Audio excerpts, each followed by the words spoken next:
টুনির অভাবী সংসার। টুনি ছোটবেলা থেকেই স্বপ্ন দেখত সুখের সংসারের। বাবা মা ভালোবেসে বিয়ে দিয়েছিল পাশের গ্রামের রহমানের সঙ্গে।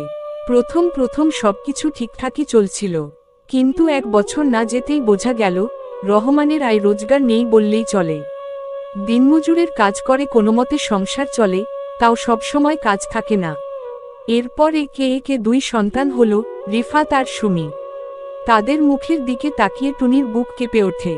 অভাবের সংসারে এতটুকু মুখগুলো কিভাবে মানুষ করবে? সংগ্রামের শুরু। প্রথম দিকে রহমান নানা কাজের চেষ্টা করলেও তেমন একটা স্থায়ী হতে পারেনি। কাজ না থাকলে সে ঘরে বসেই দিন কাটাতো, আর রাগ হলে টুনির ওপর চিৎকার চেঁচামেচি করত। কিন্তু টুনি ভেঙে পড়েনি।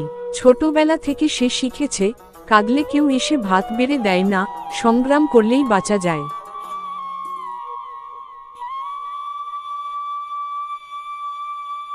একদিন পাশের বাড়ির মনোয়ারা খালার কাছে গিয়ে কাজ চাইল।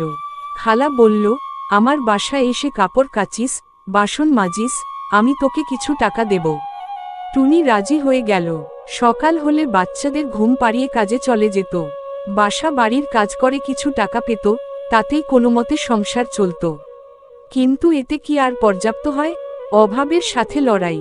টুনির ছেলে রিফাত স্কুলে যেতে চেয়েছিল, কিন্তু ফি দেওয়ার সামর্থ্য ছিল না। সে কষ্ট পেয়ে ছেলের সামনে এসে বলেছিল, বাবা, তোর মা তোকে পড়াতে পারবে না রে, তুই আমার মতো গরিবের ছেলে। রিফাত মুখ ভার করে বলেছিল, আম্মু, আমি পড়তে চাই, বড় হয়ে অনেক টাকা কামাবো। টুনির মন ভেঙে গেল। সেদিনই সে ঠিক করল, কিছু একটা করতে হবে। এরপর সে একদিন কাজ শেষে বাজারে গেল এবং কিছু কাঁচা সবজি কিনে আনল। রাস্তার ধারে বসে বিক্রি করতে লাগল। লোকে প্রথমে তেমন কিনত না, কিন্তু আস্তে আস্তে পরিচিত হয়ে গেল সে। একটু একটু করে রোজগার বাড়তে লাগলো। একটু আশার আলো। 2 বছরের মধ্যে টুনি বাসা বাড়ির কাজ ছেড়ে পুরোপুরি সবজি বিক্রির ব্যবসায় চলে এল। যদিও প্রতিদিনকার সংগ্রাম একই রকম, কিন্তু এখন আর সন্তানদের না খেয়ে থাকতে হয় না। রিফাত স্কুলে ভর্তি হয়েছে, আর সুমিও পড়তে বসে। রহমান যদিও তেমন কিছু করে না, কিন্তু অন্তত টুনির কাজে বাধা দেয় না। একদিন রিফাত খুশি হয়ে এসে বলল, আম্মু, আমি আজ ক্লাসে প্রথম হয়েছি।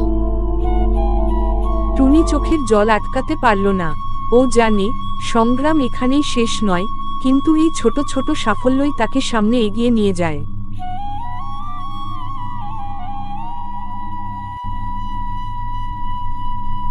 জীবন যত কঠিনই হোক, লড়াই চালিয়ে গেলে একদিন না একদিন আশার আলো